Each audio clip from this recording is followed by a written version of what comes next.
ஆண்டவர் எப்படி நம்ம விசுவாசிக்க வேண்டும், எவ்வளவு ஆழமாக, எந்த சூழ்நிலையிலும் எவ்வளவு உறுதியாக கர்த்தர் மீது நம்பிக்கையை நம்ம வைக்க வேண்டும் என்று சொல்லி நம்ம யோசித்து பாருங்க. ஏன் உதாரணமாக சொல்லி இயேசு கிறிஸ்துவே நமக்கு பெரிதான ஒரு உதாரணம்.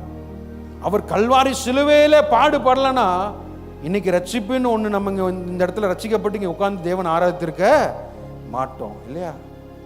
அவ்வளோ பெரிய தியாகத்தை இயேசு கிறிஸ்து நமக்காக செய்தார். நம்முடைய பாவங்களுக்காக அவர் அடிக்கப்பட்டார், நொறுக்கப்பட்டார், ரத்தம் சிந்தினார், பாடுபட்டார் இல்லையா? எதுக்கு? இப்ப மகிமையாக எத்தனை ஜனக்கூட்டம் அவருக்காக ரெடியாகி கொண்டிருக்கிறது. அல்லேலூயா, அல்லேலூயா. அவர் அந்த காரியத்தை அங்க செய்யலன்னு சொன்னா இன்னைக்கு நீங்களும் நானும் அவரை உட்கார்ந்து ஆராதித்திருக்க மாட்டோம். ரட்சிப்பு என்ற ஒன்றை இருந்திருக்காது.